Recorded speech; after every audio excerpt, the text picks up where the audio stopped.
ये मेरे बड़े बोले भाई कह रहे थे कि कृषि को उभारने का काम किया जा रहा, नहीं, झूठ बोल रहे हो। 2015 में आपने सीएडी खत्म की, सिंचित क्षेत्र विकास विभाग खत्म किया केंद्र ने। झूठ बोल रहे हो, आपकी कृषि को उभारने का काम कर रहे हो। आपने बोनस जो राज्य की सरकारें देती थी खत्म आपने किया। झूठ बोल रहे हो आप कि किसान आगे बढ़ रहा, किसान की आत्महत्या का आंकड़ा बताना बंद किया केंद्र की सरकार ने बंद किया। सभापति महोदय, खेती खेती नहीं, ये जमीन भी बेचना चाहते हैं बड़े पूंजीपति के हवाले, इसलिए तीनों अध्यादेश साथ लेके आए। एक दूसरे से जुड़े हुए ये चीज, इनको अलग नहीं किया जा सकता। ये क्यों नहीं बता रहे कि एमएसपी पर खरीदेगा, बाहर भी कोई खरीदेगा तो जी प्रधानमंत्री जी कह रहे हैं, तो प्रधानमंत्री जी तो अच्छे दिन आने की भी कह रहे थे, प्रधानमंत्री जी तो काला धन वापिस आने की भी कह रहे थे, प्रधानमंत्री जी तो 15-15 लाख खाते में आने की भी कह रहे थे, प्रधानमंत्री जी तो 2 करोड़ रोजगार की भी कह रहे थे, पर हुआ तो नहीं। कैसे मान लें? कागज से मानेंगे, कलम से मानेंगे, लिखित में मानेंगे, और आप कह रहे हैं आंदोलन नहीं है। गलत कह रहे हो आप। पीपली का किसान पूरे देश में छाप छोड़ के गया। अरे हरसिमरत कौर इसलिए इस्तीफा देकर चली गई कि आपकी जमीन, उनकी पंजाब में जमीन, राजनीतिक जमीन खिसकनी शुरू हो गई थी।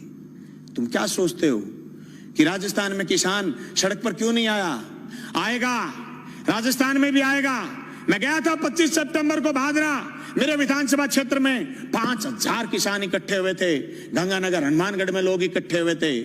अरे राजस्थान में 800 850 मंडियां लगी थी पिछली रबी की फसल तुलाई में, और 30,000 टोकन कटे हुए रह गए। केंद्र की सरकार ने बंद कर दिया था। राजफेड खरीद लेगी तो नेफेड नट जाएगी, इनकार कर देगी। अभी मूंगफली के समय ये किया, ये तो अध्यादेश बुलाने के लिए, सदन बुलाने के लिए बात आ गई, और माननीय उपनेता विपक्ष के और इन्होंने ये प्रयास किए होंगे कि मूंगफली की खरीद शुरू करो, नहीं तो केंद्र ने हाथ उठाने शुरू कर दिए।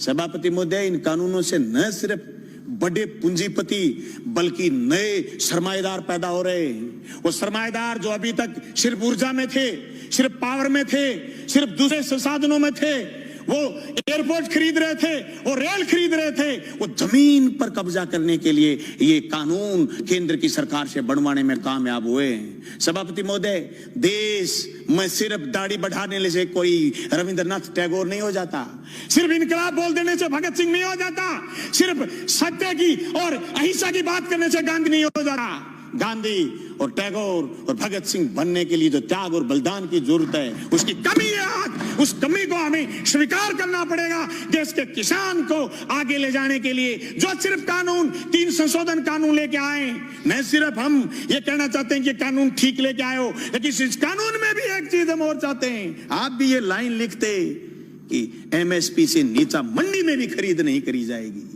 तब पूरे राजस्थान समेत पूरे हिंदुस्तान का किसान कहता कि राजस्थान की विधानसभा में ऐसा कानून आया है जो केंद्र की सरकार को पटकनी देने वाला कानून बन के आया। मैं समझता हूं मेरा ये प्रस्ताव आप स्वीकार करें। सभापति महोदय, ये मजाक नहीं कि आप ये कह दो किसी आदमी से कि तेरी जमीन मैं ठेके पर लेऊंगा, जमीन ठेके पर ले ली, और फिर उसको ये कह दो जैसे पेप्सिको ने पंजाब में कहा था कि आलू बोइए, आलू बोलिए, 1 साल खूब खरीदे, दूसरी बार फिर किसानों ने आलू बोए, कॉन्ट्रैक्ट कर लिया, आलू ज्यादा पैदा हो गए, पेप्सी को खरीदना नहीं चाहती थी, एक कड़ा ले आए, कड़ा, और इस कड़े के अंदर से जो आलू गुजरेगा हम तो सिर्फ वही खरीदेंगे। आलू सड़क पर गया, टमाटर सड़क पर गया है। आवश्यक सेवा वस्तु अधिनियम खत्म करने का परिणाम यह आएगा कि 200 रुपए किलो आलू चला जाएगा, प्याज चला जाएगा, टमाटर चला जाएगा, महंगाई आसमान छू जाएगी, इनके हाथ कट जाएंगे। जो कानून आपने मंडी तोड़ने का लेकर के आए हो, मंडी टूट जाएगी, खरीदार नहीं बचेगा, दर दर की ठोकर खाएंगे। किसान के पास जब खरीदार नहीं होगा, जिन्स कोई खरीदेगा नहीं, वो खेती से मोह भंग हो जाएगा। जमीन छुटाना चाहते हैं, लक्ष्य जमीन छीनना है। इस लक्ष्य के भेदने के लिए ये सिर्फ तीनों कानून जो राजस्थान लेके आए काफी नहीं है। इन कानूनों में और मजबूती की जरूरत है, और मजबूती से केंद्र के कानूनों का विरोध करने की जरूरत है। सभापति महोदय, मैं गंगानगर हनुमानगढ़ क्षेत्र के उस आंदोलन का गवाह रहा हूं जो सिंचाई पानी को लेकर के हुआ है। मेरे पुरखे उस आंदोलन का नेतृत्वकारी रहे हैं जो जमीन छीनना चाहते थे। 1970 के किसान आंदोलन के गवाह रहे और जेलों में रहे, 7-7 लोगों ने कुर्बानी दी है। मैं दावे के साथ कहता हूं, केंद्र की उस मंशा को हम कामयाब नहीं होने देंगे। हम जेलों की चक्कियों की रोटी खा खा करके विधानसभा पहुंचे। मजाक नहीं है जो आपके कानून लागू कर दोगे। आप कह रहे हो आंदोलन नहीं है, आंदोलन की बात कर रहे हो, रड़क पार देंगे रड़क, पर तुम्हारे काले कानून किसी भी रूप में लागू नहीं होने देंगे। जमीन उसकी होगी जो जमीन जोतेगा, जमीन उसी की रहेगी जो जमीन जोतेगा। जमीन अदानी और अंबानी की नहीं होगी, मंडी उसी की होगी जो मंडी में काम कर रहा है। मंडी से बाहर दूसरी मंडी का जो सपना आप दिखा रहे हो, ये सब्जबाग हम आपका कामयाब नहीं होने देंगे। सभापति महोदय, मैं उस मेरी क्षेत्र का किसान हूं जहां आज से 20 साल पहले सीएडी ने खाड़े बनाए थे। जब मैं मंत्री जी से मिला, सिंचाई मंत्री से कि हमारे खाड़ों की मरम्मत करो, बोले केंद्र ने सीएडी बंद कर दी, हमारे लिए ये मौत का फरमान है। ये तीनों कानून भी मौत के फरमान है। सभापति महोदय, मैं ये कहना चाहता हूं, ये सिर्फ 3 कानून यही नहीं है, भविष्य के कानून और बता रहा हूं। नया बिजली का कानून लेकर के आएगा केंद्र। सारे हिंदुस्तान की पावर अदानी को सौंपने का मन बना रखा है।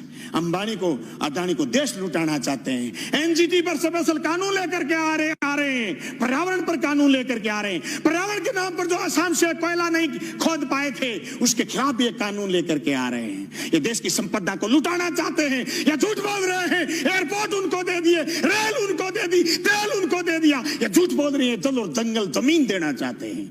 हम इसकी मुखालफत करते हैं। न सिर्फ मुखालफत राजस्थान की विधानसभा में करते हैं, सड़क पर करेंगे, लड़ेंगे, सीने में गोली खाएंगे, पर जमीन नहीं जाने देंगे। इनकलाब जिंदाबाद।